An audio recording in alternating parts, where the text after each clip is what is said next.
Our closer look now at a crisis on campus. 60 universities have been put on notice by the Department of Education for how they've handled sexual assaults. Time magazine reports this week that nearly 1 in 5 college women have been victims, and the author of that cover story is here, along with a university president taking action. After this from Fusion's Eliza Menendez. At Columbia University this week, an issue coming out of the shadows into the national spotlight. The nationwide outcry about sexual assault on college campuses. I was raped by one of my close friends who is also a student at Columbia. Emma Sulkowicz is one of 23 students at Columbia University, many of whom say they've been victims of sexual assault on campus, filing a federal complaint that says the university has not taken the violence seriously.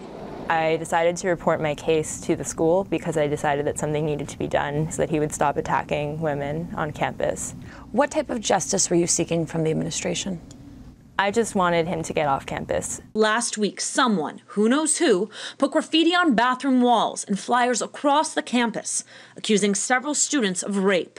Columbia has scrubbed the walls and released a statement to ABC News saying they're increasing measures to prevent sexual assault and misconduct and support survivors. It all comes in the middle of a full-court press by the White House. Tony West is a member of the president's task force. I think that when college campuses engage the entire community and send a very strong message that dealing with sexual assault is the collective responsibility of all of us, that's when they're most successful. One of the biggest challenges for schools, how to define non-consensual sex. Critics question if sometimes the definition universities use is too broad. Right now, the administration estimates that nearly 20% of women have been sexually assaulted in college. It's a stat that's hardly changed in 20 years. Most colleges vastly underreport sexual assault. There have been sexual assault cases involving athletes at St. John's. Rape on campus when a friend or acquaintance turns out to be the rapist. Even an article from 1990 about an Ivy League school where victims wrote the names of their attackers on bathroom walls. Kathy Harris was at Brown University then and would become an activist on campus sexual assault. Whenever there is some national news about campus sexual assault, there becomes some awareness by the schools that they need to do something. As time passes, it's going to blow over and things are going to go just back to how they were. I know this because we were talking about these things 25 years ago. Nothing's changed. It's too late for Columbia survivor Emma Sulkowicz, but she hopes it might be different for the next student. I think that universities are in a position to really take the first step and make it change. For this week, I'm Fusion's Eliza Menendez in New York. And we are joined now by Eli Capilouto, the president of the University of Kentucky, and Eliza Gray of Time magazine. And Eliza, let me start with you. You wrote that cover story in Time magazine this week, and you reach a pretty startling conclusion. You say the truth is, for young women, America's campuses are dangerous places. Will this new push by the federal government make a huge difference? Well, George, I think that we are at a sort of historic moment for this issue because you have a perfect storm of grassroots students at college campuses raising a stink about this, and then you have the vice president who authored the Violence Against Women Act, and the president who has daughters and is personally invested in this. And so I do think that you're going to see a spotlight put on this issue that might put a little bit more pressure on colleges to make a change. President Capilouto, University of Kentucky has been on this for a long time, about 10 years, and been cited as a model by the White House for how you've taken on sexual harassment. What are the best practices that have worked for you? Sure. Well, first of all, you've got to recognize your problem. 10 years ago, we were one of the first to do a campus-wide climate survey.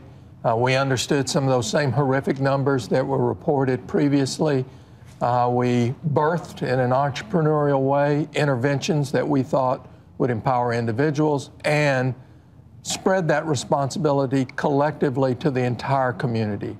Our students, our faculty, our staff, our police force, others that you have to partner with in community to make a difference. And then you've got to stop and reassess, see how effective you are, repeat your surveys, refine, invest, and move forward. Is there more the federal government should be doing right now? Well, we have taken this responsibility on. It is a priority for us. One of the things we introduced, a Green Dot program. This is a way that I would say is equivalent to a designated driver in drinking situations, but it's so the Green Dot, the Green Dot program. That program is designed to train college students so that they can be, and we target peer leaders, those who are likely to influence many people on campus. We've trained over 5,000. They know how to recognize a risky situation, intervene, and do it in a creative way. So see something, say something on campus. That makes a lot of sense. You know, and Eliza, one of the things you pointed out in your piece, that these assaults are carried out by a relatively small group. As you write, most guys are good guys, but the bad ones tend to be repeat offenders. So how do you stop them without stigmatizing everyone else?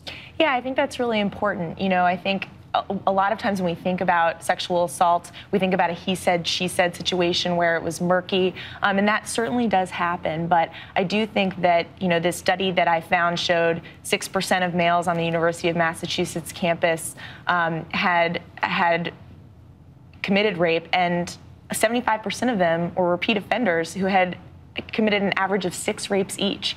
And so I think what we need to do is sort of speak to the people around them.